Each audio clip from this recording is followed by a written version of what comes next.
Pelargonit saapuivat Etelä-Afrikasta Eurooppaan kasvitieteellisiin puutarhoihin ennen 1600-lukua. Suomeen ensimmäiset pelargonit tuotiin reilu 100 vuotta myöhemmin Turun Akatemian kasvitieteelliseen puutarhaan. Nykyiset kotipelargonit ovat Pelargonium zonae-risteemiä. Vanha pelargonio on mummon akkun alla. Näin alkoi kappale Tango Pelargonio, joka julkaistiin 1964. Laulajana oli Kari Kuuva. Kertosäkeessä lauletaan. Sinä yönä kukkiin puhkes, vanha pelargonio. Liekkiin hehkuvaan se aukes, kuihdu ei kai milloinkaan.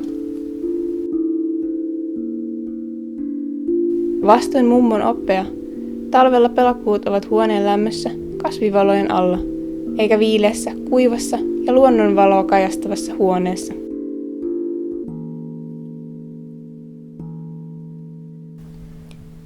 Mummon opin mukaan pistokkaat leikataan terävällä veitsellä muutama millimetri lehtihangan alapuolelta, jättäen 3-4 lehtihankaa pistokkaaseen. Kasvitautien leviämisen estämiseksi veitsi kannattaa desinfioida.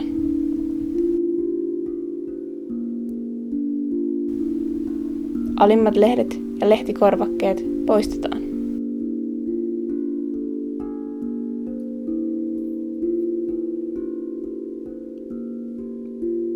Juurutus tapahtuu vesilasissa tai pistokkaat voi laittaa suoraan multaan.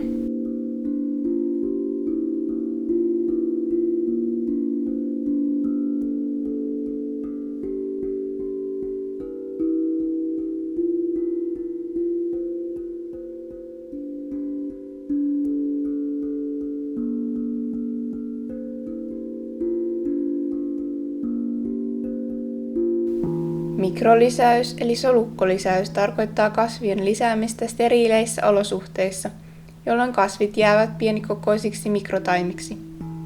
Mikrolisäykseen käytetään yleensä kärki- ja hankasilmuja, joissa on kasvupiste, mutta muitakin kasvinosia voidaan käyttää. Mikrolisäyksellä saadaan perinteisiin menetelmiin verrattuna lyhyemmässä ajassa jopa tuhansia emokasvin kopioita ympäri vuoden.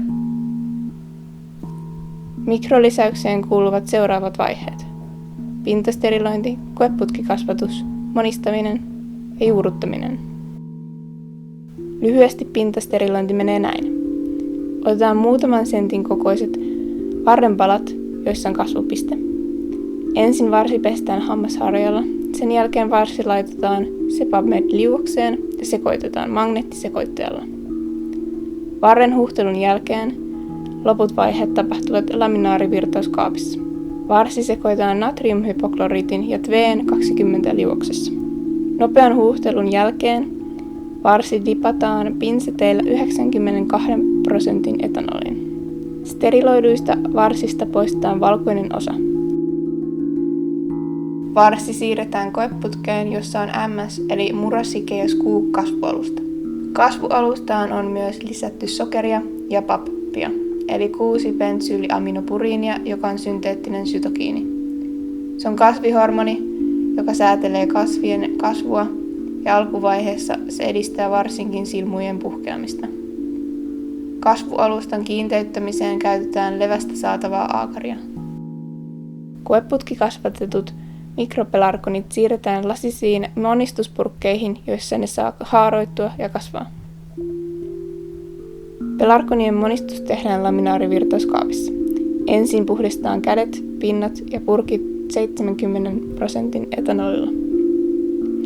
Varmistetaan, ettei purkissa ole kontaminaatiota. Pinsetit ja veitsi pidetään pikasterilointilaitteessa 280 celsiusasteessa noin 12 sekuntia. Pinsetillä ja veitsillä varovasti otetaan mikrolisättyjä pelargoneja petrimaljalle, jossa on ionivaihdettua steriiliä vettä.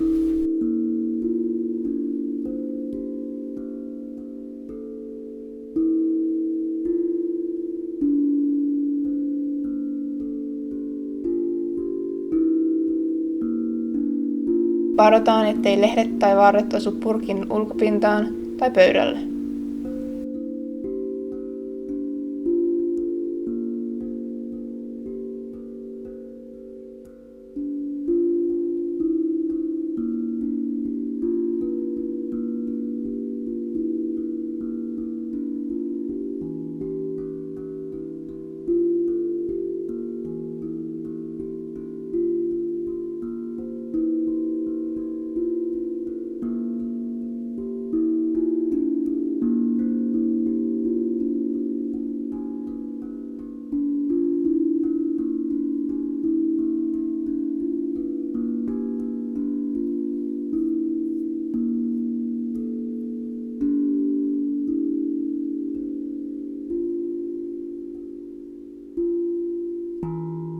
Lasisesta monistuspurkista otetaan 5 viikon välein uusia alkuja uusiin monistuspurkkeihin tai juurrutusalustoille, joissa ei ole kasvihormonia.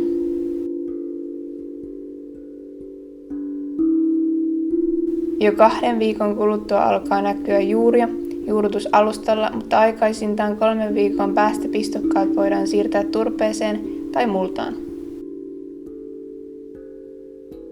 Perinteisesti emokasvista otetut pistokkaat ovat olleet vähän yli 2 viikkoa vedessä. Niissä näkyy kasvua, mutta juuria ei vielä ole. Mikrolisätyt pistokkaat ovat kasvaneet vähän pidempään, lähes 3 viikkoa. Näissä näkyy jo hyvät hennot valkoiset juuret. Sen sijaan lehdet ovat pienet. Juurrutusalustalta pienet pelarkonin taimet siirretään taimikasvatukseen.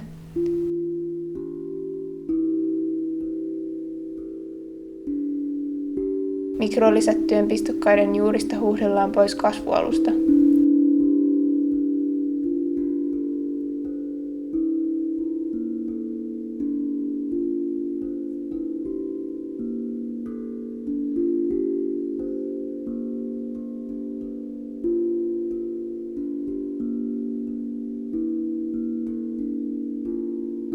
Huuhtelemisen jälkeen ne siirretään turpeeseen tai multaan.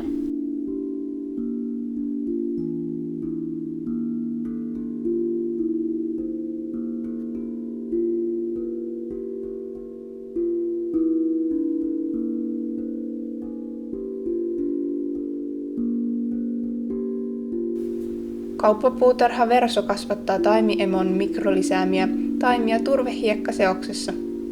Taimia suihkutellaan 2 kertaa päivässä. Ensimmäisen viikon ne kasvavat harson alla kasvihuonevalaistuksessa. Harso poistetaan ja siirrytään nokkapullolla kasteluun, kun kasveissa pysyy nestejännitys. Tässä on tärkeää seurata, ettei kasvusto homehdu. Juurtuneet taimet laitetaan kylmäsäilytykseen ennen kuin ne toimitetaan jatkokasvattajille.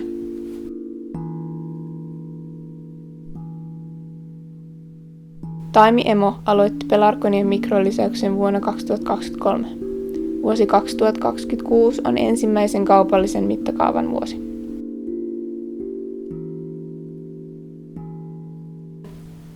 Luonnonvarakeskuksen vanhojen suomalaisten kotipelarkonien tutkimuksessa selvitettiin 82 pelarkonin viljelyhistoriaa ja sukulaisuutta. Yksi näistä oli Hoplaksen Fanni, josta on tehty myös akvarelleja. Hoplaksen Fanni on valkokukkainen pelarkoni, joka on matkanut suvun jäsenten mukana 1940-luvun Porvoosta Helsinkiin, Tampereelle, Raaseporiin ja Kemiönsaarelle. Nimensä se sai ensimmäisen tiedetyn kasvattajan Fanny Holmbergin mukaan, joka asui Hoplaksen pientilalla. Hoplaksen Fanny valittiin vuoden 2023 pelarkoniksi. Seuraavaksi muita vanhoja kotipelarkoneja. Videossa näkyvä valkokukkainen Mirjam Tirhiältä on nimetty Helmi Mirjam Kaipiaisen mukaan. Kasvi on kulkenut Tampereelta Viipuriin ja sieltä Lavioon ja Hyvinkäälle 1940-luvulla. Muorpakka-tyyppisen hennon vaaleanpunakukkaisen Farmur Dalskukin matka taittui Lappvärtistä jopa Ruotsiin saakka. Vaaleanpunakukkaisen Kaisa Kalliopelakuun lehdet ovat valkoreunaiset niin kuin Müllerin hameenhelma. Pelarkoni on saanut nimensä tasavallan presidentin Kyösti Kallion vaimon mukaan. Lohenpunainen muolaa on Muolasta, josta se on päätynyt Viipuriin, Laviolle ja Turun Lääninkoskelle evakkomatkan aikana 1940-luvulla. Vielä nupussa oleva pelakuu on Anilliinin punakukkainen Karoliina, jota muistetaan olleen mummon akkunalla jo 1880-luvulta lähtien. Sen ensimmäinen tunnettu kasvattaja oli Karoliina Esaiast Sävilahti. Karoliina valittiin vuoden 2024 pelarkoniksi. Hulda on karmiinin punakukkainen pelarkoni. Se tiedetään 1890-luvulta Punkalaitumelta, josta se on kulkenut suvun mukana Loimaalle, Raisioon ja Paraisille. Sen ensimmäinen tunnettu kasvattaja oli Hulda Aleksandra Kustaan tytär.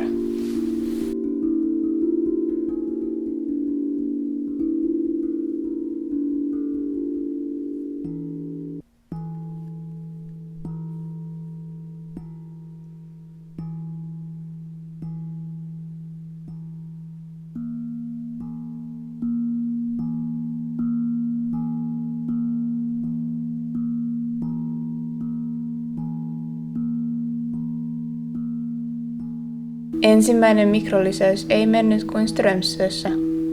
Kasvualustassa varsien kohdalla näkyy kontaminaatiota. Välillä pelargonia kuolee etenkin talvisaikaan, ja siksi kannattaakin olla useita varataimia. Kesällä ulkoileviin pelargoneihin voi hyökätä kirvajoukkoja, joiden poistamisessa on kovasti työtä. Pieni opiskelijayksiö mukautuu kuvausstudioksi.